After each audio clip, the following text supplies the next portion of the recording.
Haji. Baik. Alhamdulillah.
Bismillahirrahmanirrahim. Alhamdulillahirabbil alamin.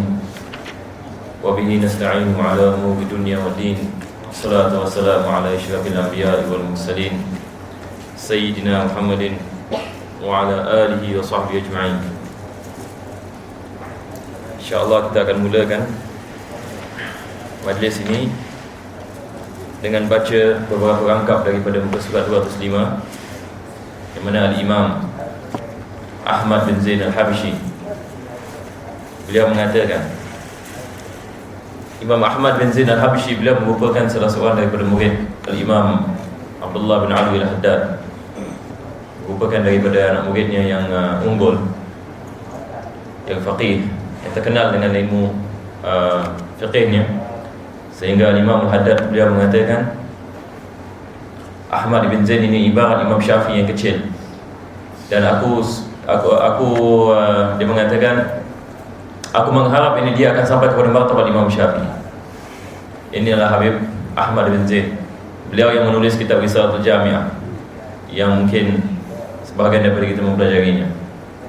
Dan Al-Imam Abdullah Al-Haddad, beliau banyak sekali ada murid-murid, anak murid yang banyak sekali pada zaman beliau.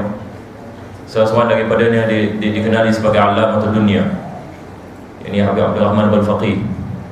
Dikatakan beliau menguasai 60 jenis ilmu, 60 jenis ilmu yang terkenal dengan keilmuannya. Maka apa yang masyhur ini diriwayatkan berkenaan dengan beliau adalah Al-Imam Al-Haddad kadang-kala apabila ada beberapa masalah fikih, maka dia akan hantarkan kepada Habib Abdurrahman Al-Faqih ini. Dan pada satu hari dia mengatakan satu soalan yang sangat susah dalam masalah fikih. Jadi dia mengatakan kepada orang, kau tanya kepada Habib Abdurrahman. Maka orang ini pun pergi kepada Habib Abdurrahman Al-Faqih dan disifatkan wahwa yasni, dia sedang baldi ini, dia sedang cedok telaga untuk mengambil air daripada baldi. Ini dimasukkan dengan yasni, sana yasni. Jadi apabila soalan itu datang kepada beliau, terus beliau meletakkan baldi itu di tepi, terus ambil satu kertas dan pena, dan beliau menulis jawapannya. Sekali apabila orang ini melihat, dia melihat ada Habib Abdurrahman, semua segala-galanya dia hafal daripada kitab Tuhfah. Yani beliau hatta kitab Tuhfah ini beliau hafal dengan masalah-masalah dan fikih dan sebagainya, dengan syarah dan sebagainya. Maka ini adalah daripada perkara yang luar biasa yang berkenaan dengan anak murid yang Al-Imam Abdullah bin Alwi Al-Haddad. Apalagi dengan guru ni adalah Habib Abdullah Al-Haddad. Maka seperti mana baru-baru ini Habib Muhammad Al-Andalus beliau mengatakan, Al-Habib Abdullah bin Alwi Al-Haddad beliau merupakan mujaddid bagi zamannya. Ini berdasarkan dengan hadis Nabi kita sallallahu alaihi wasallam, bagi tiap-tiap 100 tahun akan Allah Subhanahu wa taala akan mengeluarkan satu yujaddida umur dinihim. Ini seorang mujaddid ini apabila ini dilantik oleh Allah Subhanahu wa taala, dia akan menjadi sebab untuk menyatukan balik agama Allah Subhanahu wa taala, yakni untuk menghidupkan balik agama Allah Subhanahu wa taala. Jadi bagi tiap-tiap 100 tahun kita ada mujaddid. Dalam kitab Da'wah Utama, dalam muqaddimah, beliau menukilkan nama-nama mereka yang mujaddid pada 100 tahun yang pertama. Ini seperti Umar bin Abdul Aziz 100 tahun yang kedua, yakni Al-Imam Syafi'i, Muhammad bin Idris Syafi'i 100 tahun yang selepas Imam Syafi'i, yakni Al-Imam Abdul Hasan Al-Asy'ari dan sebagainya. Hatta yakni pada zaman Qurun yang kelima, Al-Imam Abu Hamid Al-Ghazali. Dan tetapi apabila beliau datang kepada zaman beliau, maka beliau tidak membicarakan siapa mujaddid pada zaman beliau. Maka kebanyakan ulama mereka mengatakan dia adalah Al-Imam Habib Abdullah Al-Haddad. Jadi ini adalah anak muridnya Al-Imam Ahmad bin Zain Al-Habishi. Beliau mengatakan, bagi orang yang ingin mendapatkan manfaat ilmu untuk dirinya sahaja, tanpa memerhatikan apakah ilmu itu bermanfaat untuk orang lain atau tidak, hendaklah mengutamakan ilmu yang lebih berpengaruh terhadap hatinya dan yang dapat lebih melembutkannya. Ini seperti mana Imam Ghazali mengatakan dalam kitab Ihya Ulumuddin. Di dalam awal sekali, kalau kita buka kitab Ihya, Al-Imam Ghazali dia membicarakan tentang apa yang dimaksudkan dengan ilmu fardhu ain dan apa yang dimaksudkan dengan ilmu fardhu kifayah. Jadi dia mengatakan apabila seseorang ini dia nak mendekatkan dirinya kepada Allah Subhanahu wa taala, maka dia lihat kepada hal keadaannya. Apa yang dia memerlukan. Kalau sekiranya dia tidak benda-benda yang wajib atas dia melakukan, dia belum lagi menguasai ilmu tersebut, maka wajib untuk dia utamakan ilmu tersebut. Kalau dia misalnya dia tidak tahu bagaimana dia nak melakukan solat, maka wajib untuk dia mempelajari ilmu bab solat.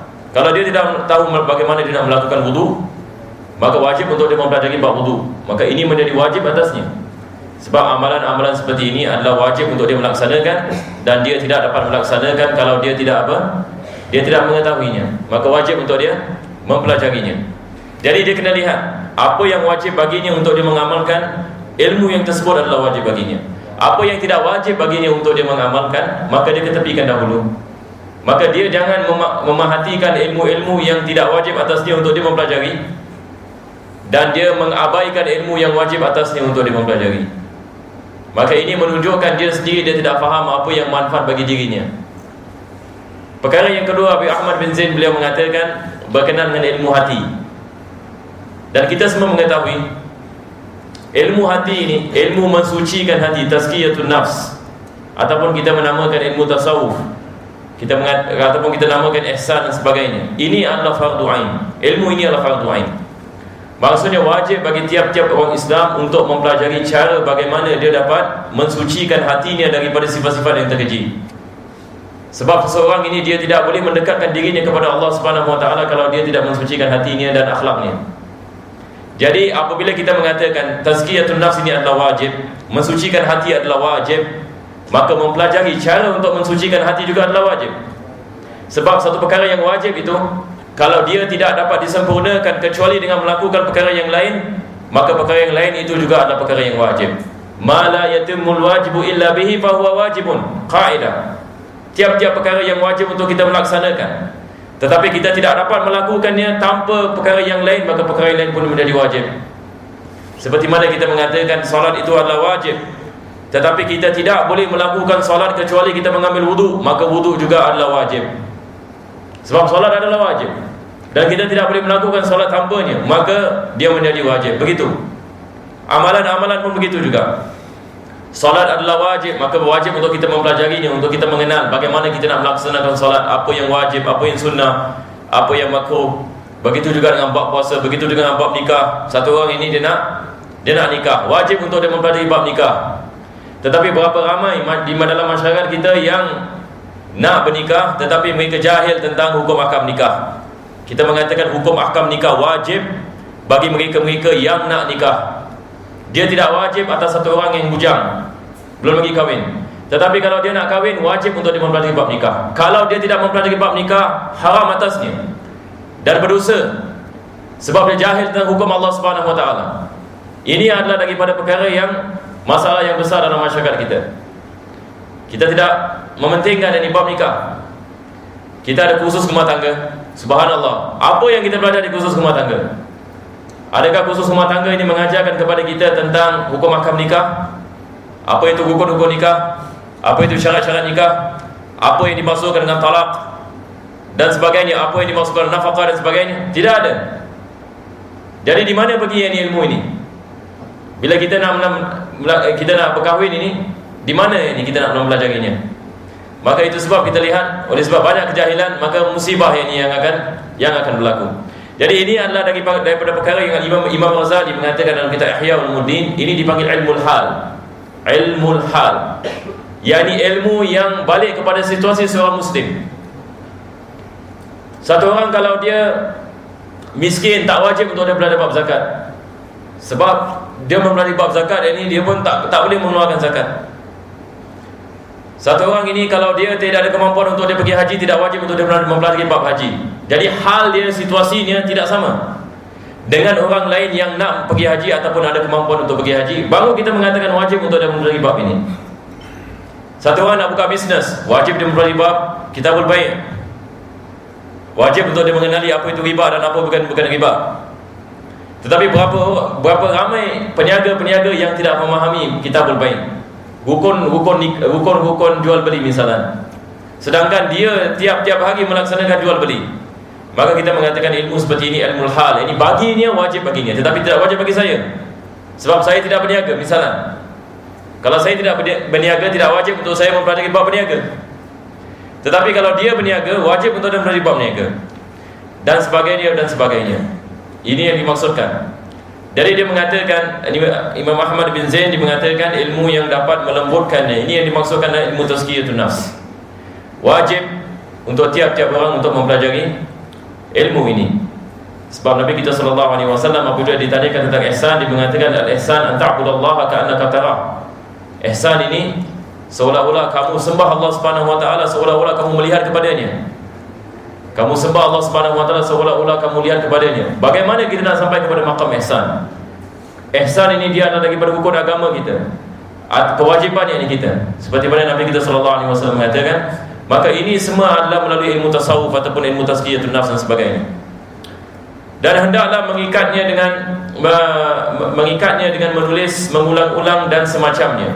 Seterusnya Imam Ahmad ini dia mengatakan cara untuk kita mendapatkan ilmu lagi sekali, sentiasa yang ulama-ulama kita mengatakan perkara ini, kita menulisnya. Ilmu ini bagaimana yang ini dapat melekat kepada kita? Kita akan dapat manfaat daripada ilmu kalau sekiranya kita menulisnya dan kita berulang-ulang murajaah. Ini mesti ada. Jadi kita mesti menulisnya, mengikatnya. Seperti mana yang kita nak buru, kita ikat binatang itu dengan tali. Ilmu juga begitu. Kalau kita tidak mengikatnya, dia akan pergi daripada kita. Terus kita lupa gitu. Jadi kita mengikatnya dengan kita menulis dan kita nak ada murajaah. Balik kepadanya lagi. Lama-kelamaan insya-Allah ini dia akan melekat. Maka ini adalah perkara yang sangat penting sekali, yang dapat menjadikan dia bertambah kukuh.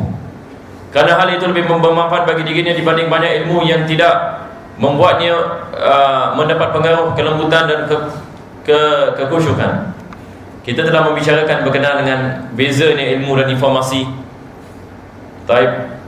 Seperti mana ulama kita mereka mengatakan afatul ilmi nisyan. Musibah bagi mereka yang mempelajari ilmu agama adalah apabila mereka lupa. Tiap-tiap kali mereka belajar, tiap-tiap kali mereka lupa. Ini musibah. Maka masa kita ini dibuang begitu saja. Kita belajar dan kita lupa. Ini yang perkara yang kita tidak nak. Jadi ilmu yang manfaat adalah ilmu yang menukar yang ini kita. Daripada dulu ini kita leka daripada mengingat Allah Subhanahu wa taala, bila kita mempelajari tiba-tiba kita ingat Allah. Kita rasakan ini kecintaan kepada Nabi sallallahu alaihi wasallam misalnya. Dia menukarkan kita menjadi, dulu kita tidak baik, sekarang jadi baik. Dulu kita tidak mementingkan solat, sekarang kita mementingkan solat. Dulu kita tidak mementingkan menghadiri kelas agama, sekarang kita mementingkan menghadiri kelas agama. Ini menunjukkan kita telah mendapat manfaat daripada ilmu tersebut. Demikian pula dalam semua perbuatan keadaan dan sebagainya, hendaklah seorang mencari yang paling layak untuknya. Ini yang dimaksudkan ilmu hal. Kerana tiap-tiap daripada kita situasi berbeza-beza.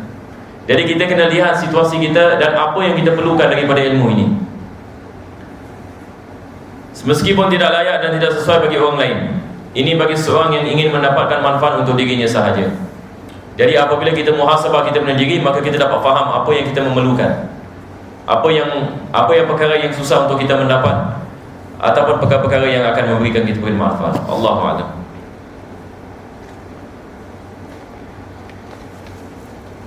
Kita akan meneruskan kitab Az-Zubad daripada mana kita telah berhenti pada minggu lepas. Minggu lepas kita membicarakan tentang kenabian, dan ini adalah satu fasal dalam akidah. Kita mempelajari tentang sifat-sifat kenabian. Maka Syekh Ibn Raslan beliau mengatakan, arsala ruslahu bi mu'jizati zahiratin lil khalqi bahirati. Allah mengutus para rasulnya kepada manusia dengan membawa mukjizat yang nyata dan terang. Kita telah membicarakan ini apa yang dimaksudkan dengan mukjizat. Dan seterusnya dia mengatakan, wa khassa min bainihim Muhammada falaysa ba'dahu nabiyyun abada. Dan Allah memberikan keistimewaan kepada Nabi Muhammad sallallahu alaihi wasallam di antara para nabi, dan di antara keistimewaannya itu adalah tidak ada nabi selamanya setelah diutusnya Nabi kita sallallahu alaihi wasallam. Allah Subhanahu wa taala menghantarkan Nabi kita sallallahu alaihi wasallam kepada semua manusia dan juga kepada jin. Jadi Nabi kita sallallahu alaihi wasallam bukan saja diutuskan kepada manusia, bahkan diutuskan kepada jin. Dan ini adalah ijma' ulama. Maksudnya tidak ada khilaf di antara ulama tentang perkara ini. Cuma ulama-ulama kita mereka berbeza pandangan berkaitan dengan para malaikat. Adakah Nabi kita sallallahu alaihi wasallam diutuskan kepada para malaikat? Maka sebahagian besar daripada ulama mengatakan ya. Nabi sallallahu alaihi wasallam bukan saja diutuskan kepada manusia, dia diutuskan kepada jin dan dia diutuskan kepada malaikat. Cuma bezanya utusan Nabi kita sallallahu alaihi wasallam kepada para malaikat adalah dia diutuskan kepada malaikat sebagai tasyrif, sebagai satu kemuliaan, bukan taklif. Bukan yang syariah kepada malaikat, sebab malaikat ini tidak ada syariah. Sebab mereka tidak dibebankan untuk melaksanakan apa yang kita melaksanakan daripada solat, zakat dan sebagainya. Sebab Allah Subhanahu wa taala tidak menciptakan mereka untuk ujian bagi mereka. Tetapi manusia dan jin ini Allah Subhanahu wa taala menciptakan manusia dan jin, dan Allah membebankan manusia dan jin untuk ikut kepada perintahnya, untuk melaksanakan ini agamanya. Maka itu sebab kita lihat kita mengatakan manusia dengan jin ini dia ada taklif. Dan kita telah membicarakan apa yang dimaksudkan dengan taklif. Nah, jadi wa khussa min bainihim Muhammada falaysa ba'dahu nabiyyun abada. Kita telah mengatakan minggu lepas bahawasanya tidak ada akan nabi yang akan datang selepas Nabi kita sallallahu alaihi wasallam.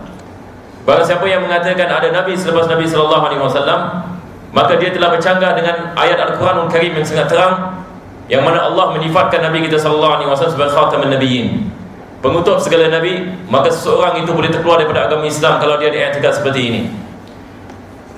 Dan mungkin sebahagian daripada antum mungkin akan bertanya soalan ini, kalau sekiranya Nabi sallallahu alaihi wasallam dia adalah nabi yang akhir sekali yang diutuskan, bagaimana dengan Nabi Isa alaihissalam, yang mana kita sebagai umat Islam kita percaya bahawasanya Nabi Isa alaihissalam dia akan datang pada akhir zaman. Adakah maksudnya datangnya Nabi Isa alaihissalam ini dia bercanggah dengan apa yang Allah Subhanahu wa taala mengatakan dalam Al-Quranul Karim? Sebenarnya tidak ada percanggahan di sini. Kita nak kena faham, bila datangnya Nabi Isa alaihissalam, dia datang kepada muka bumi ini dan membawa syariat yang dibawa oleh Nabi Muhammad sallallahu alaihi wasallam. Tidak ada wahyu yang diturunkan kepada Nabi Isa apabila dia turun kepada muka bumi ini. Maka amalannya dan dakwahnya segala-galanya dia akan berdasarkan dengan apa yang dibawa oleh Nabi kita sallallahu alaihi wasallam. Jadi itu sebab kita tidak mengatakan Nabi Isa alaihissalam ini adalah nabi selepas Nabi Muhammad sallallahu alaihi wasallam. Sebab Nabi Isa alaihissalam dia diutuskan sebelum Nabi kita sallallahu alaihi wasallam. Cuma Allah Subhanahu wa taala panjangkan umurnya. Seperti mana Allah mengatakan, wa ma qataluhu wa ma salabuhu walakin syubbiha lahum wa ma qataluhu yaqinan bal rafa'ahu Allah ilaihi Allah mengatakan mereka tidak membunuhnya, yakni kaum Yahudi ini. Mereka tidak membunuhnya dan mereka tidak mensalibnya, walakin syubbiha lahum, tetapi yakni dia dirupakan kepada orang, muka kepada orang lain. Wa ma qataluhu yaqinan, dan orang Yahudi ini apabila mereka membunuh orang ini yang rupanya seperti Nabi Isa AS, mereka membunuhnya sedangkan mereka tidak dalam keyakinan. Mereka dalam keadaan syak sama ada ini Isa ataupun bukan Isa. Allah Subhanahu wa taala mengatakan bal rafa'ahu Allahu ilaih, Allah mengangkat Nabi Isa AS, yakni dia masih hidup lagi, dia belum meninggal lagi. Ini adalah akidah Ahlussunnah wal Jamaah.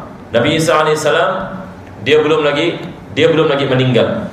Itu sebab ulama-ulama kita mereka mengatakan apabila Nabi kita sallallahu alaihi wasallam melakukan Isra dan Mi'raj, dia bertemu dengan Nabi Isa AS di Baitul Maqdis. Dan ulama kita mengatakan Nabi Isa AS adalah daripada nabi-nabi yang mana bertemu dengan Nabi sallallahu alaihi wasallam jasad dengan roh. Sebab nabi-nabi yang lain semua sudah meninggal dunia. Tetapi Nabi Isa AS bila bertemu dengan Nabi kita sallallahu alaihi wasallam pada Isra dan Mi'raj, dia bertemu dengan Nabi kita sallallahu alaihi wasallam jasad dengan roh. Ini perbezaannya. Sebab dia belum lagi meninggal dunia, dan dia akan turun kepada muka bumi ini, dan dia akan hidup di atas muka bumi ini selama 40 tahun berdasarkan hadis Nabi kita sallallahu alaihi wasallam.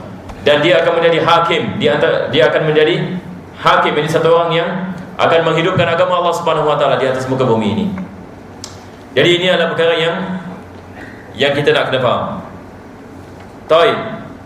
Seterusnya dia mengatakan faddalahu ala jami'i man siwahu fa huwa syafi'u wal habibu lil ilahi. Allah Subhanahu wa taala memberikan keutamaan kepada Nabi kita sallallahu alaihi wasallam di atas para nabi dan rasul yang lain. Dialah Rasulullah sallallahu alaihi wasallam yang memberi syafaat pertolongan di hari kiamat, dan beliau ada kekasih Allah Subhanahu wa taala. Maka kita umat Islam, kita beriman bahawasanya Nabi kita sallallahu alaihi wasallam dia adalah ciptaan Allah Subhanahu wa taala yang paling disayangi, dan dia digelar sebagai Habibullah. Dia berbeza dengan Khalilullah. Nabi Ibrahim AS dia diberikan gelaran dengan Khalilullah. Maka bezanya Khalilullah dengan Habibullah, Habibullah ini dia lebih umum daripada Khalil ini. Bila kita mengatakan Khalil dalam bahasa Arab, maksudnya satu orang kawan yang kita ada, yang mana dia sanggup mengorbankan hartanya untuk kita. Sebab dia sayang kepada kita, dia sanggup mengorbankan ini hartanya.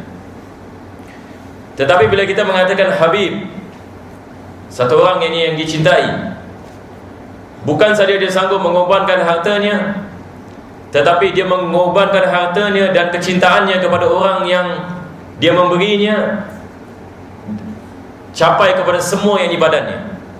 Yani dia melakukan pengorbanan ini dengan penuh kecintaan kepada orang itu. Maka ini daripada perbezaan yang Habib dengan Khalil. Maka Nabi kita sallallahu alaihi wasallam dia adalah Habibullah, makhluk yang paling dicintai oleh Allah Subhanahu wa taala, dan dia adalah nabi ataupun rasul yang paling mulia di sisi Allah Subhanahu wa taala, dan dia merupakan nabi yang paling akhir yang Allah Subhanahu wa taala menghantarkan kepada manusia. Tetapi Allah Subhanahu wa taala mewajibkan semua nabi dan para rasul untuk beriman kepadanya.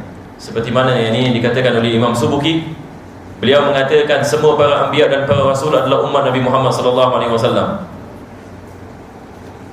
Dia menuliskan sebuah kitab namanya At-Ta'zim wal Minnah, dan dia mengatakan dalam kitab tersebut, ini masalah khilafiyah, dia mengatakan semua para nabi dan para rasul adalah daripada umat Nabi Muhammad sallallahu alaihi wasallam. Sebab Allah Subhanahu wa taala dalam Al-Quranul Karim telah mewajibkan kepada para nabi dan para rasul untuk beriman kepada Nabi Muhammad sallallahu alaihi wasallam. Nah. Dan dia mengatakan fa huwa syafi'u wal habibu lil ilah. Allah dialah nabi kita sallallahu alaihi wasallam yang memberi syafaat di hari kiamat, dan beliau adalah kekasih Allah Subhanahu wa taala. Daripada perkara yang bezanya, keistimewaan nabi kita sallallahu alaihi wasallam, pertama sekali dia dihantarkan oleh Allah Subhanahu wa taala sebagai penutup segala kenabian, Dan bila datangnya Nabi kita SAW, agama ini menjadi sempurna.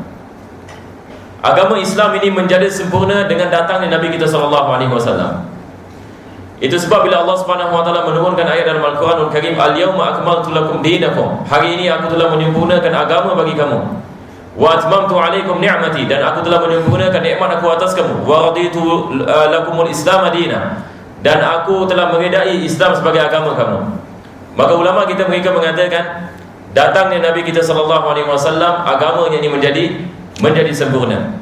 Dan Allah Subhanahu wa taala memberikan kepadanya 5 perkara yang mana Allah Subhanahu wa taala tidak memberikan kepada nabi-nabi yang lain. Ini seperti mana ini yang diriwayatkan dalam Sahih Muslim. Daripadanya Allah Subhanahu wa taala memberikan syafaat kepada Nabi kita SAW, yang mana dia tidak memberikan kepada orang yang lain. Maka syafaat Nabi kita SAW ini, dia boleh membuat seseorang yang berdosa masuk syurga. Jadi kalau seseorang ini daripada umat Nabi kita SAW melakukan banyak dosa, pada hari kiamat, kalau dia terkena kepada syafaat Nabi kita SAW, maka segala dosa-dosa ni akan diampunkan oleh Allah Subhanahu wa taala. Kalau seseorang yang saleh daripada umat Nabi SAW, dengan syafaat Nabi SAW, martabatnya akan ditinggikan oleh Allah Subhanahu wa taala. Kalau seseorang ini dia mengamalkan amalan-amalan yang baik, dalam masa yang sama dia ada amalan-amalan yang tidak baik, maka dengan syafaat Nabi SAW Allah boleh mengampunkan segala dosanya dan boleh memasukkannya ke dalam syurga Allah Subhanahu wa taala tanpa hisab. Maka yang boleh melakukan ini adalah hanya Nabi kita SAW. Nabi-nabi lain tidak ada. Tidak diberikan kemuliaan ini kecuali kepada Nabi kita SAW. Itu sebab Al-Imam Busairi di dalam Burda, beliau mengatakan, "Ya akramar rusuli, mali man aludhu bihi siwaka inda hululil hadithil amimi." Dia mengatakan, "Wahai semulia-mulia Nabi, kenapa aku tidak balik kepada engkau pada hari yang sangat dahsyat untuk mendapatkan rahmat daripada Allah Subhanahu wa taala?" Yang dimaksudkan oleh Imam Busairi di sini adalah syafaat Nabi SAW. Allah Subhanahu wa taala dia telah memberikan Nabi kita SAW syafaat. Maksudnya Allah memberikan Nabi SAW yakni satu penghukuman, yang mana dia boleh memasukkan ke dalam rahmat Allah Subhanahu wa taala sesiapa yang disuka. Ini adalah kemuliaan Allah memberikan kepada Nabi SAW. Nabi mengatakan manusia ini akan pergi kepada Nabi Adam AS pada hari kiamat dan minta tolong kepada Nabi Adam, sebab mereka dalam keadaan yang sangat susah sekali pada hari kiamat. Banyak dosa, tidak tahu apa nak buat, tidak boleh solat, tidak boleh zakat, tidak boleh puasa. Apa nak buat lagi pada hari kiamat? Mereka pergi kepada Anbiya, cari Anbiya. Pergi kepada Nabi Adam AS. Nabi Adam AS mengatakan, "Aku tidak boleh tolong kepadamu." Pergi kepada Muhammad SAW. Para Anbiya menasihat ini kepada umat untuk pergi kepada Nabi kita SAW. Manusia akan pergi kepada Nabi Nuh AS, perkara yang sama juga. Pergi kepada Nabi Ibrahim AS, semua mengatakan syafaat ini diberikan kepada Nabi kita SAW. Maka apabila dia datang kepada Nabi SAW dengan syafaat Nabi kita SAW, dia dapat dimasukkan dalam syurga Allah Subhanahu wa taala dengan syafaat Nabi kita SAW. Jadi ini adalah satu pengkhususan Allah Subhanahu wa taala memberikan Nabi SAW, yang mana dia tidak memberikan kepada nabi-nabi yang sebelumnya. Tapi ada orang yang faham yang salah tentang apa yang dikatakan oleh Imam Busairi. Ada orang dia mengkafirkan Imam Busairi berkenaan dengan apa yang dikatakan ini, sebab mereka salah anggap. Al-Imam Busairi dalam Qasidah Burda, dia mengatakan, "Ya akramar rusuli, mali man aludhu bihi." Dia mengatakan, "Wahai semulia-mulia Nabi, kenapakah aku tidak balik kepada engkau?"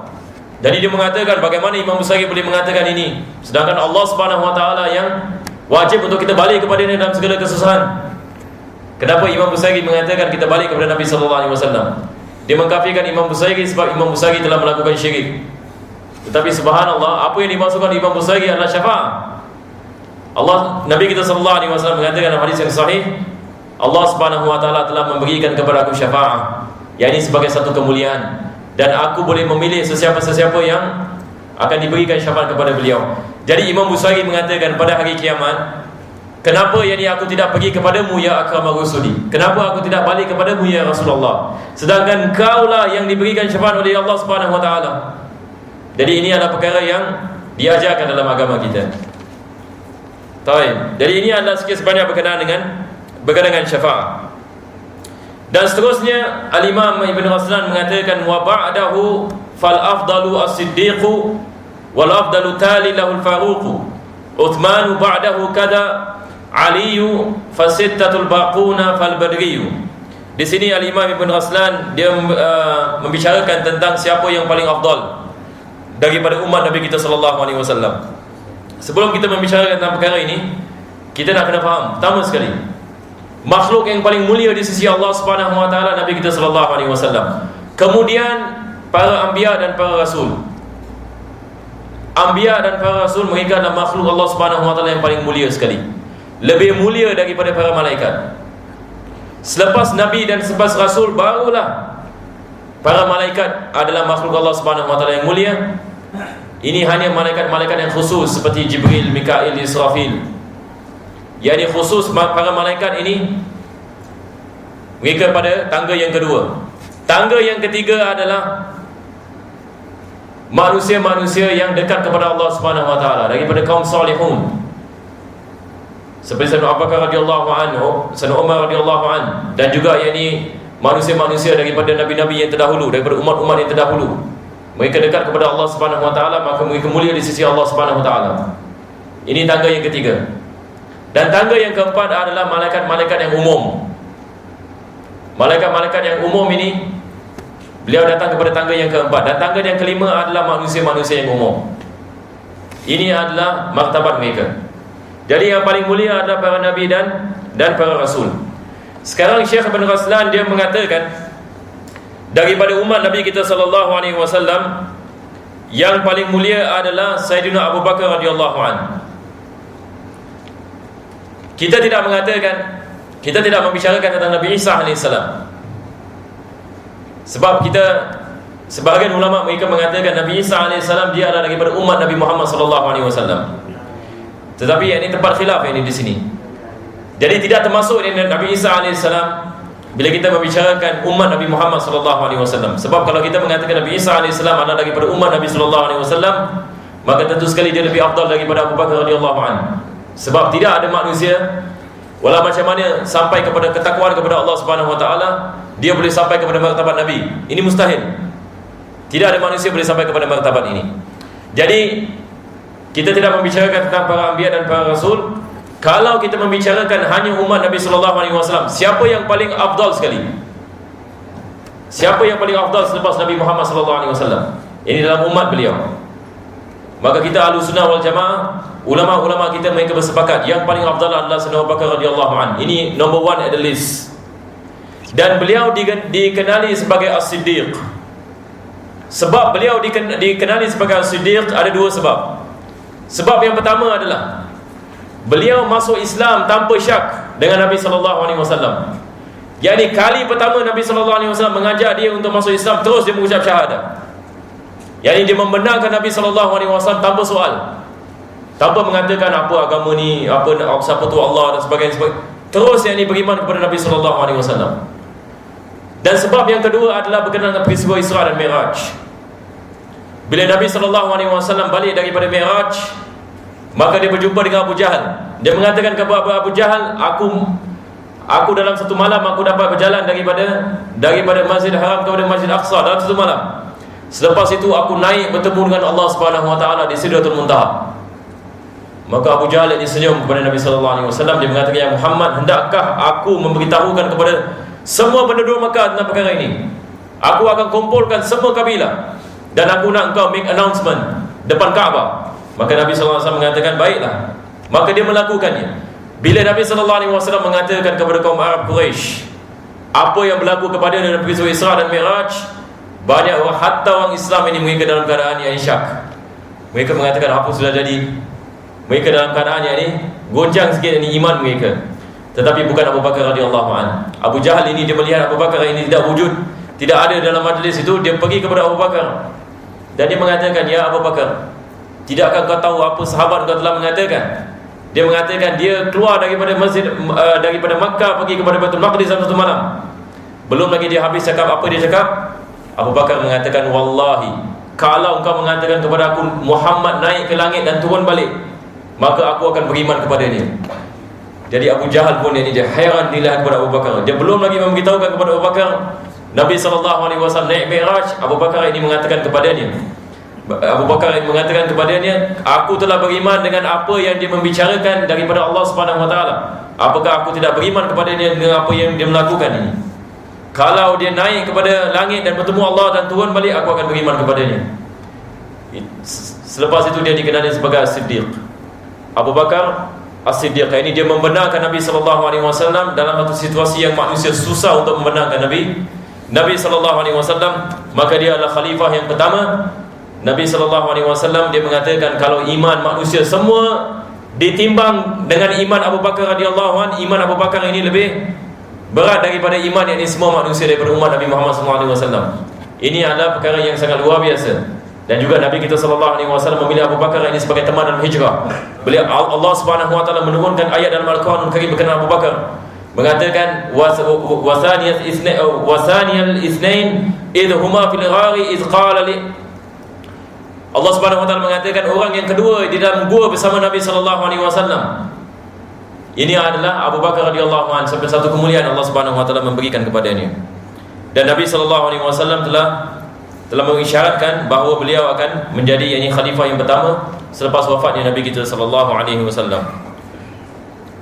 Jadi ini adalah yang pertama sekali, Abu Bakar radhiyallahu anhu. Yang kedua adalah Sayyidina Umar Khattab, khalifah yang kedua. Maka beliau dikenali sebagai Faruq. Kenapa beliau dikenali sebagai Faruq? Sebab makna Faruq ini dia membezakan. Sayyidina Umar Khattab ini dia dikenali sebagai membezakan apa yang hak, apa yang batil, sebagai satu perbezaan. Sebab bila dia masuk Islam, apa yang berlaku adalah kaum muslimin di Mekah ini mereka mula boleh melakukan solat di Kaabah. Sebelum dia masuk Islam tak ada orang berani solat di Kaabah. Tetapi selepas dia masuk Islam, dia berjumpa dengan Nabi SAW. Dia mengatakan, ya Rasulullah, kenapa kami takut dengan Quraisy sedangkan kami dalam hak?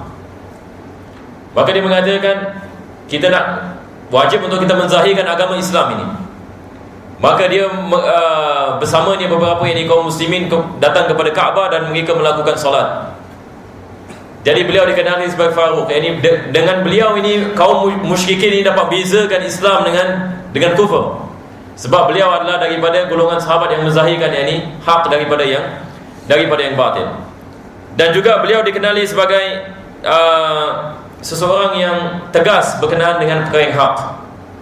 Apabila beliau menjadi khalifah, beliau dikenali sebagai dengan ketegasan beliau dalam menjalankan hukum Allah Subhanahu Wa Taala.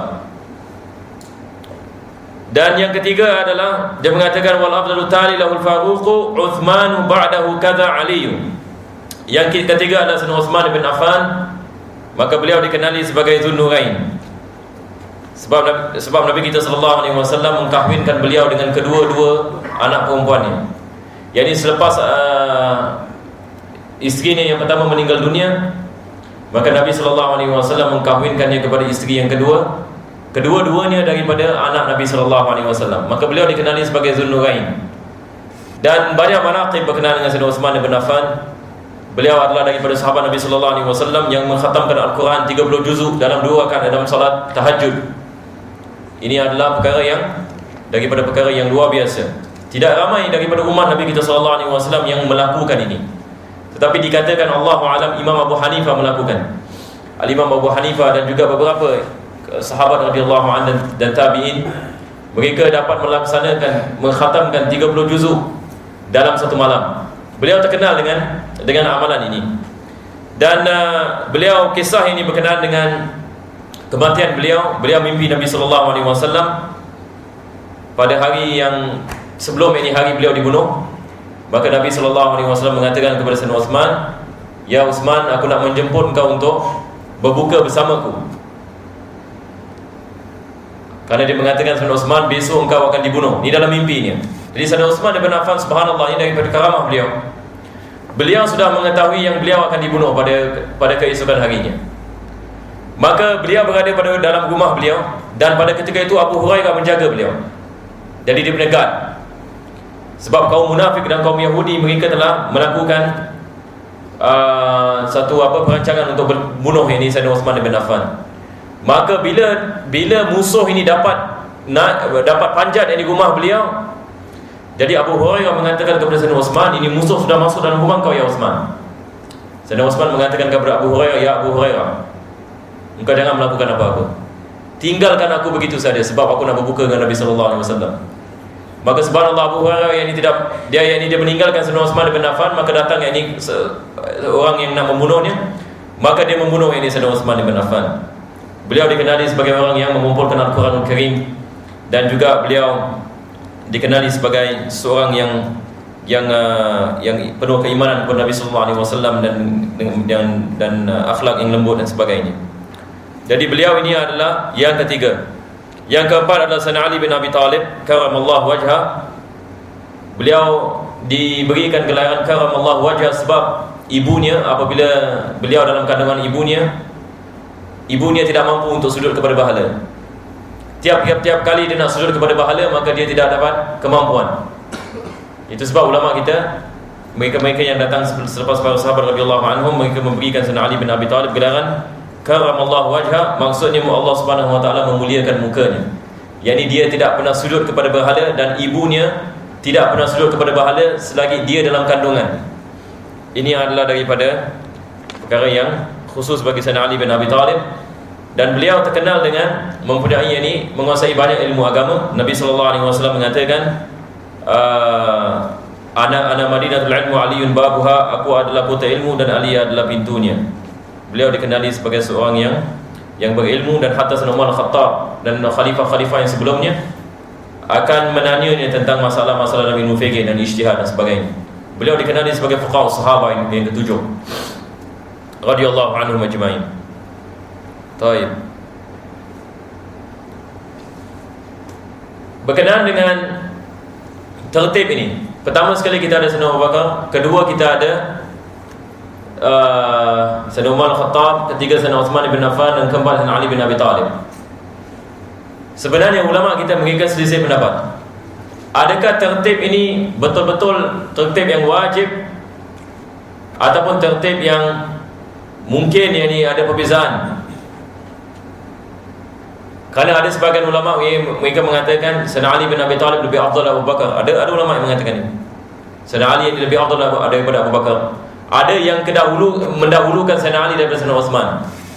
Tetapi kebanyakan ulama-ulama kita dalam yang berpegang kepada akidah Imam Abu Hasan Al-Asy'ari, dan Imam Abu Hasan sendiri beliau mengatakan tertib ini adalah tertib yang wajib. Maksudnya dia qat'i. Jadi selepas Sayyidina Abu Bakar, Sayyidina Umar, dan Sayyidina Uthman dan Sayyidina Ali. Tetapi ada perbezaan sedikit berkenaan dengan tertibnya. Itu sebab kita lihat Ibn Raslan yang dia mengatakan kadza Aliyun, selepas dia mengatakan Uthman ba'dahu kadza Aliyun. Ini menunjukkan ini ada khilaf dalam masalah ini. Sebab ada ulama-ulama yang mereka kedepankan Sayyidina Ali daripada Sayyidina Uthman.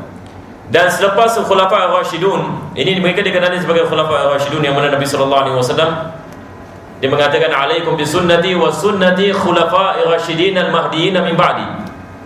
Nabi mengatakan hendaklah kamu pegang kepada sunnah aku dan sunnah khulafa ar-rasyidin. Dan ulama-ulama kita mereka mengatakan tidak syak lagi keempat-empat ini adalah daripada khulafa ar-rasyidin. Yang ini kita diperintahkan oleh Nabi kita SAW untuk mengikut kepada mereka. Dan selepas mereka fasittatul baqun, 6 sahabat Nabi SAW yang dijanji syurga daripada asyarah mubasyarah. Kita semua sekali kita ada 10 sahabat Nabi SAW yang dijamin syurga ketika mereka masih hidup. 4 daripadanya adalah khulafa ar-rasyidun. Selepas itu kita ada 6 lagi para sahabat Nabi SAW, yang mana mereka adalah sahabat yang terkenal. Mereka adalah Talha bin Ubaidillah, Zubair bin Awam, Abdurrahman bin Auf, Sa'ad bin Abi Waqqas, Sa'id bin Zaid, Abu Ubaidah bin Jarrah. Ini yang 6 yang dijanjikan syurga. Jadi masuk 4 khulafa ar-rasyidun, maka ada 10. Maka ini adalah daripada mereka-mereka yang dijamin syurga. Jadi mereka, martabat mereka lebih tinggi daripada sahabat-sahabat yang lain. Daripada sini kita dapat faham hatta sahabat Nabi SAW mereka berbeza-beza peringkat. Ada sahabat ini mereka lebih mulia daripada sahabat yang lain dan sebagainya. Kita kalau bandingkan Abu Bakar radhiyallahu an dengan sahabat yang masuk Islam lambat misalnya, seperti misalnya dari Muawiyah bin Abi Sufyan, maka beza yang ini. Walaupun mereka semua sahabat Nabi SAW, kita dalam akidah Ahlussunnah wal Jamaah kita mengatakan semua para sahabat Nabi SAW mereka adalah udul. Mereka adalah orang yang baik. Mereka adalah golongan yang Allah Subhanahu wa taala memberikan kemuliaan kepada mereka. Maka haram atas kita untuk kita mencaci sahabat Nabi SAW. Maka kita beriman maka mereka semua yakni dimaafkan oleh Allah Subhanahu wa taala apa kesalahan yang mereka melakukan. Semua sahabat Nabi SAW. Cuma kita mengatakan ada sebahagian sahabat Nabi SAW lebih mulia kepada bahagian sahabat yang lain. Dan dalilnya adalah Al-Quranul Karim. Allah Subhanahu wa taala mengatakan wal awwaluna minal muhajirin wal ansar walladzina tabauhum bi ihsanin radhiyallahu anhum wa radwan. Allah menyifatkan sahabat-sahabat Nabi yang awal-awal masuk Islam, wal awwalun. Maksudnya tidak sama. Sahabat-sahabat Nabi daripada kaum muhajirin dan ansar yang masuk Islam pada awal Islam dan akhir Islam, tidak sama yang peringkat mereka.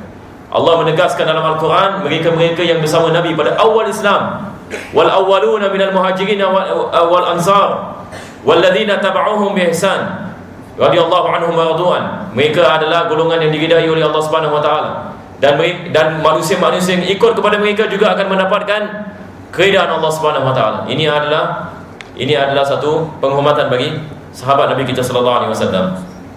Jadi selepas Asyara Mubasyarah kita ada Badri. Badri ini adalah sahabat-sahabat yang menyertai peperangan Badar. Jadi mereka-mereka yang menyertai peperangan Badar ini mereka lebih afdal daripada sahabat-sahabat yang tidak menghadiri peperangan Badar.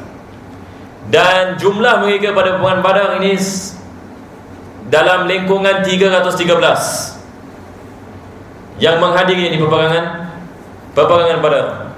Baru-baru ini ada orang daripada India dia memberikan saya satu list semua nama-nama sahabat Nabi sallallahu alaihi wasallam yang menyertai peperangan Badar, dan mereka mengamalkan satu tawassul ini bersama yang ini nama-nama mereka. Dan kita juga ada sahabat Badriyah. Kita bertawassul dengan sahabat Nabi sallallahu alaihi wasallam. Maka tawassul adalah sunnah. Nabi kita sallallahu alaihi wasallam tawassul dengan Abbas bin Abdul Muttalib. Jadi bagaimana kita mengatakan tawassul adalah syirik sedangkan Nabi sallallahu alaihi wasallam buka ini sahih Imam Bukhari.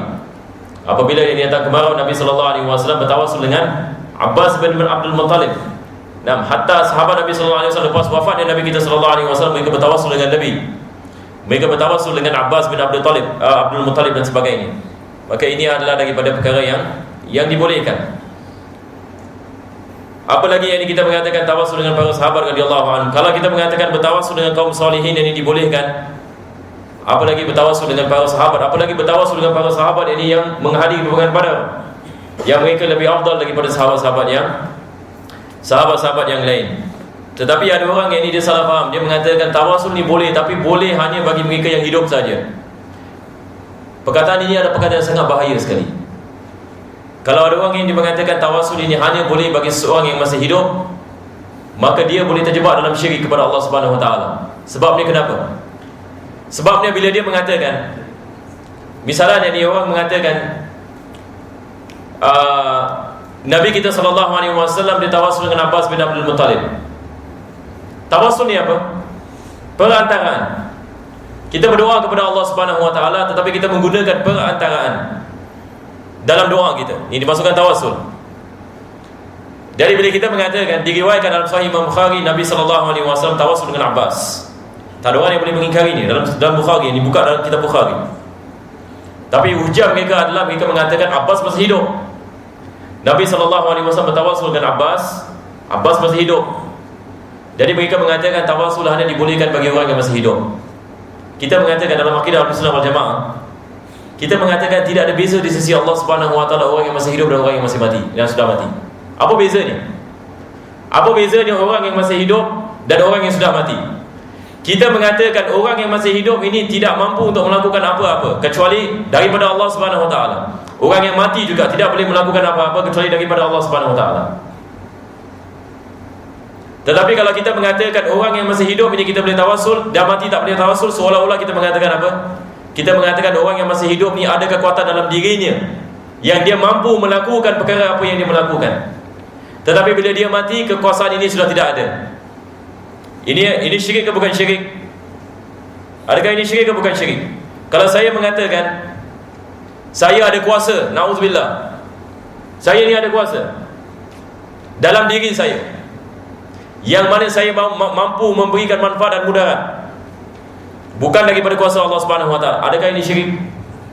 Ini syirik ya jemaah. Ini syirik. Kita mengatakan tiap-tiap kuasa, tiap-tiap kekuatan, tiap-tiap manfaat, tiap-tiap mudarat semua datang daripada siapa? Allah. Sama ada orang itu hidup ataupun mati, tidak ada beza di sisi Allah. Orang hidup tak ada kuasa, orang mati pun tak ada kuasa. Jadi bagaimana kita boleh mengatakan orang yang hidup ini mampu untuk memberikan manfaat, orang mati tidak mampu memberikan manfaat? Jadi ini adalah perkara yang bahaya. Saya minta maaf, saya side track sikit. Kadang-kadang side track ni pun bagus juga kadang-kadang. Dia adalah apa tu? Faedah-faedah dan manfaat-manfaat, insya-Allah. Kabar ini kita sekarang Fasitatul Bakun Fal Badri. Jadi kita ada sahabat-sahabat yang menghadiri yang di peperangan Badar. Selepas peperangan Badar, sahabat-sahabat yang menghadiri peperangan Badar, golongan yang mulia adalah mereka yang menghadiri peperangan Uhud. Ini tidak ada dalam matan, ini dalam syarah. Saya baca daripada syarah. Jadi sahabat-sahabat Nabi sallallahu alaihi wasallam yang menghadiri peperangan Uhud ini, mereka lebih afdal daripada sahabat-sahabat yang lain. Dan selepas mereka adalah mereka yang menghadiri Bai'atul Ridwan. Ini selepas peristiwa Hudaibiyah. Nabi sallallahu alaihi wasallam mengambil bai'at, yakni mengambil apa? Mengambil perjanjian daripada sahabat-sahabatnya untuk yakni memberikan segala-galanya kepada Allah Subhanahu Wa Taala, berjihad ke jalan Allah Subhanahu Wa Taala. Dalam Bai'atul Ridwan ini ada 1040 sahabat Nabi sallallahu alaihi wasallam dalam bai'at ini pada ketika itu. Mereka lain lebih afdal daripada sahabat-sahabat yang lain. Baik. Sekarang kita akan meneruskan. Dia mengatakan wa Syafi'i wa Malikun Nu'manu wa Ahmadu bin Hanbalin Sufyan wa ghairuhum min sa'iril a'immah ala hudan wa ikhtilafu rahmah. Sekarang kita akan membicarakan tentang imam-imam madhab. Ini adalah satu bab yang penting bagi saya untuk kita mengenali imam-imam kita. Jadi Syekh Ibn Raslan dia mengatakan imam-imam madhab ini, Imam Syafi'i, Imam Malik, Imam Ahmad bin Hanbal, Imam Sufyan Ats-Tsauri, dan semua imam-imam madhab ini mereka semua ala hudan. Segala-galanya adalah hidayah. Jadi mereka dalam kebenaran, semua dalam kebenaran. Dan perbezaan mereka antara satu sama lain adalah rahmah. Jadi semua imam-imam ini mereka membawa kepada kebenaran, kepada ajaran agama Allah Subhanahu Wa Taala. Sebelum kita membicarakan tentang ini, mungkin saya nak membicarakan tentang berkenaan dengan kenapa kita lihat kita pada hari ini kita berpegang kepada ajaran Imam Syafi'i ataupun ajaran Imam Malik ataupun Imam Ahmad bin Hanbal. Kalau kita lihat dalam sejarah, mereka ini datang lewat selepas 150 tahun selepas wafat Nabi kita sallallahu alaihi wasallam, selepas hijrah datang Imam Syafi'i dan Imam Malik juga yang tinggal dalam zaman itu. Mungkin sebahagian daripada antum mungkin terfikir, kenapa kita tidak ikut kepada sahabat Nabi sallallahu alaihi wasallam terus? Kita tidak pernah dengar mazhab Abu Bakar radhiyallahu an. Pernah tak dengar? Orang tanya, engkau ikut mazhab mana ni? Abu Bakar radhiyallahu an. Orang mesti terperanjat. Subhanallah. Mazhab Abu Bakar, apa itu mazhab Abu Bakar? Kita tidak pernah dengar orang ikut kepada mazhab Sayyidina Umar Al-Khattab. Kita tidak terus kepada sahabat Nabi sallallahu alaihi wasallam. Tetapi kita mengatakan kita ikut kepada Imam Syafi'i ataupun Imam Malik, Imam Abu Hanifah. Apa sebabnya? Sekarang saya akan memberitahukan apa sebabnya. Pertama sekali ya jemaah, kita nak kena faham. Pada zaman sahabat Nabi sallallahu alaihi wasallam, ilmu fikih ini tidak dikumpulkan. Jadi mereka mendapat ilmu ini daripada Nabi sallallahu alaihi wasallam dan mereka terus mengajarkan kepada tabi'in begitu. Tidak ada orang yang menulis pada zaman itu. Sebab mereka masa zaman ini orang Arab ini banyak menggunakan hafalan. Hatta hadis Nabi sallallahu alaihi wasallam, kebanyakan hadis Nabi sallallahu alaihi wasallam ditulis dan dikumpulkan pada zaman Umar bin Abdul Aziz, ini 100 tahun selepas Hijriah. 100 tahun selepas wafatnya Nabi SAW baru dikumpulkan hadis. Kalau kita baca sejarah hadis 100 tahun selepas wafat Nabi SAW. Apa sebabnya? Sebab selepas wafatnya Nabi SAW, mereka tidak mengumpulkan ilmu-ilmu ini. Tetapi bukan maksudnya mereka tidak mengumpulkan ilmu-ilmu ini. Ilmu ini tidak wujud. Ilmu wujud, tetapi wujud kat mana? Dia wujud dalam hati-hati mereka. Sebab mereka mendapat daripada Nabi SAW ini ilmu yang besar, dan mereka tidak membukukan ilmu tersebut. Tetapi mereka ijtihad, mereka mampu melakukan ijtihad, mereka memahami ini lebih daripada orang lain. Kerana daripada umat Nabi SAW yang paling alim ada para sahabat radhiyallahu anhum. Imam Syafi'i, Imam Malik, segala-gala imam-imam yang datang selepas para sahabat, mereka mengambil ilmu semua daripada sahabat Nabi SAW. Saya kasih antum ini misalan. Pada zaman sahabat Nabi SAW, kita tidak ada ilmu bahasa Arab. Pernah tak kita pernah dengar sahabat Nabi mengajar bahasa Arab ini kat Masjid Nabawi? Ini tidak ada pada zaman sahabat Nabi SAW. Apa sebabnya?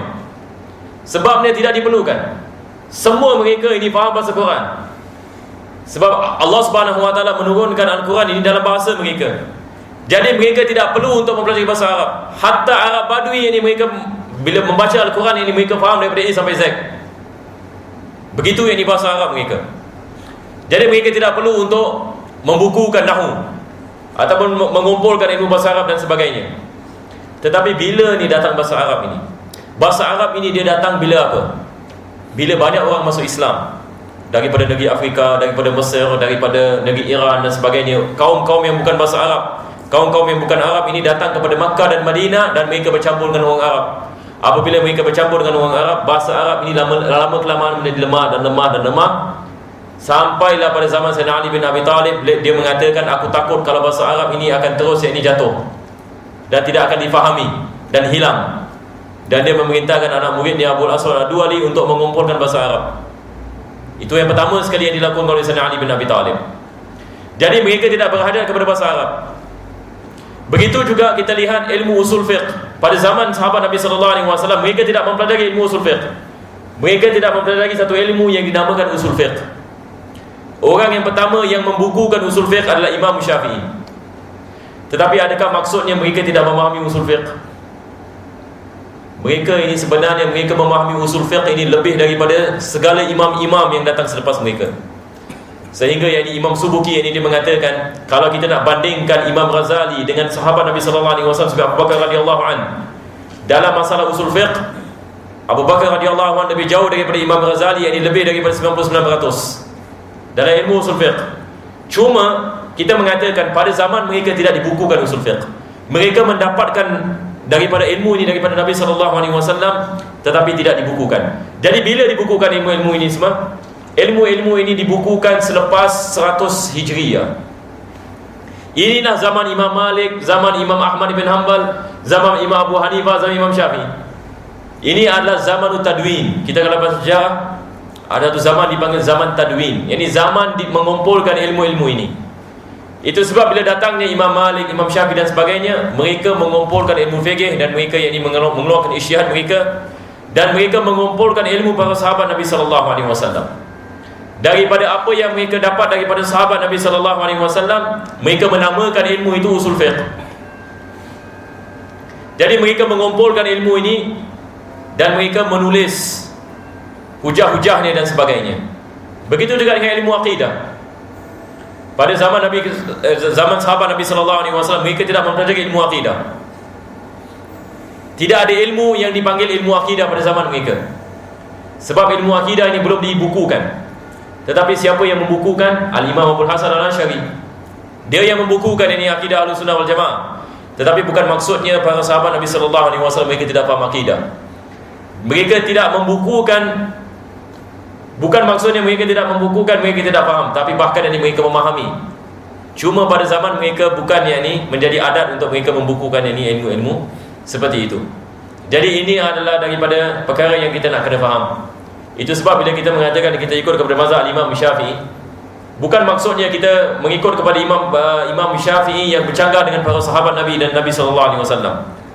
Bahkan kita mengikut kepada Imam Syafi'i. Imam Syafi'i ini dia mengumpulkan ilmu para sahabat Nabi SAW dan tabi'in dan tabi'in. Jadi semua fatwa-fatwa mereka dia mengumpulkan dan dia membukukan dan dia menambahkan melalui ijtihad dan sebagainya. Maka dia menyenangkan kita untuk kita memahami ilmu fikih dan ilmu hadis dan sebagainya.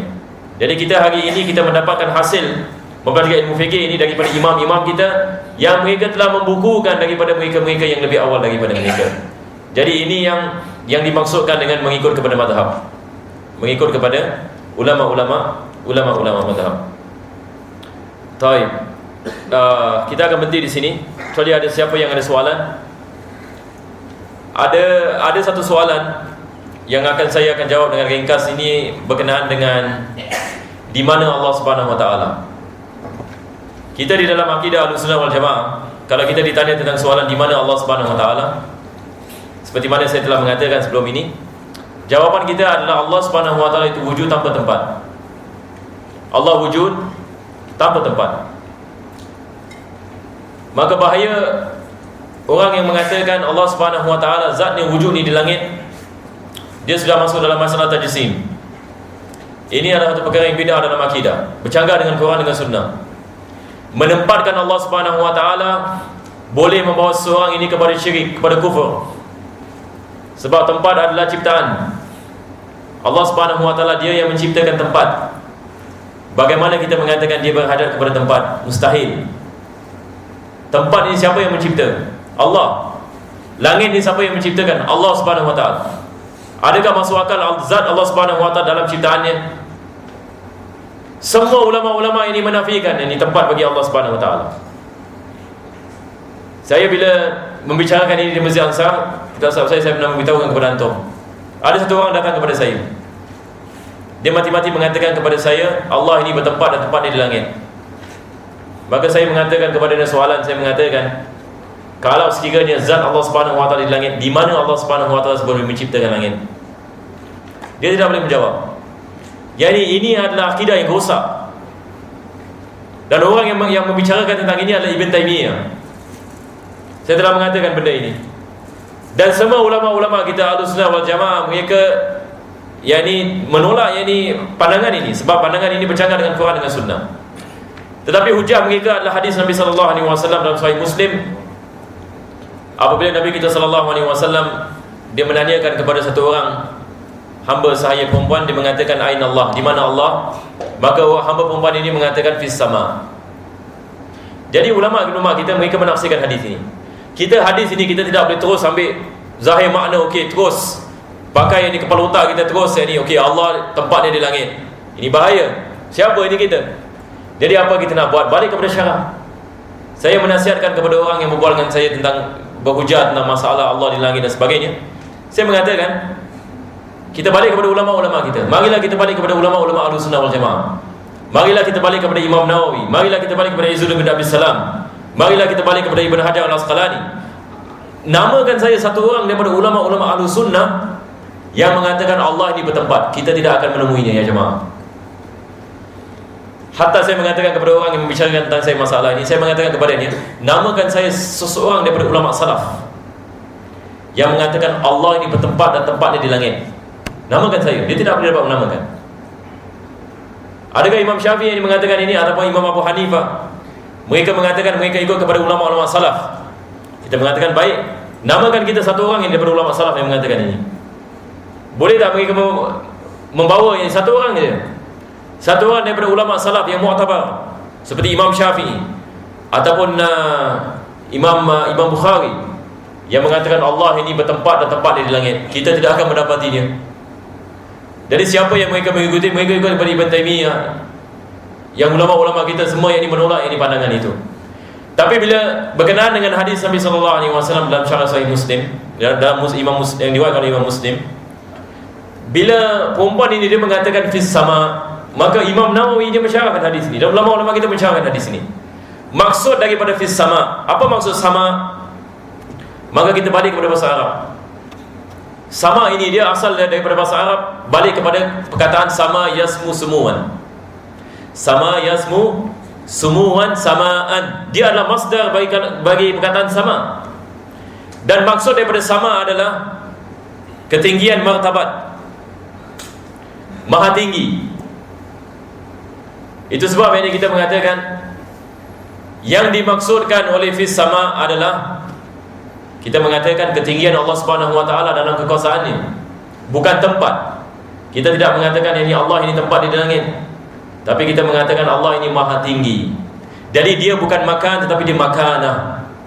Dia adalah keagungan Allah Subhanahu wa taala. Yang ini mudah sekali, subhanallah. Ini syarahnya. Tapi mereka balik-balik nak balik kepada itu. Balik kepada hadis dalam Sahih Muslim. Allah fis sama, dan mereka mewajibkan semua umat Islam untuk beriman bahawasanya Allah ini ada tempat dan tempat di langit. Na'udzubillah min dzalik. Siapa yang mengatakan ini? Ulama-ulama Rasulullah tidak mengatakan ini. Mereka berhujjah dengan hadis Nabi SAW, tetapi mereka menaksirkan hadis ikut hawa nafsu mereka. Ini masalah. Ini masalah. Jadi kalau kita tidak mempelajari bab ini, kita tidak mempelajari masalah ini, mungkin kita pun terpedaya dengan apa mereka mengatakan. Sebab mereka bawa hadis. Hadis riwayat Sahih Muslim. Tapi bila kita membicarakan tentang hadis yang riwayat dalam Sahih Imam Bukhari, mereka mentakwilkan benda yang lain. Allah Subhanahu wa taala mengatakan dalam Sahih Imam Bukhari hadis qudsi. Allah mengatakan, aku ini di sisi tiap-tiap orang yang sakit. Aku di sisi tiap-tiap orang yang sakit. Boleh kita ambil sahih makna? Boleh kita mengatakan Allah ini tempatnya adalah bagi tiap-tiap orang sakit. Di situ ni Allah Subhanahu wa taala, zat Allah Subhanahu wa taala. Mereka semua mengatakan oh ini tidak boleh, ini mustahil dan sebagainya. Jadi bagaimana boleh mengambil ini hadis dari yang diriwayatkan oleh orang yang ini yang hamba sahaya yang mengatakan yang ini fis sama, terus yang ini ambil makna begitu. Jadi ini adalah masalah. Jadi kita berdoa kepada Allah Subhanahu wa taala, moga Allah memberikan kita hidayah insya-Allah.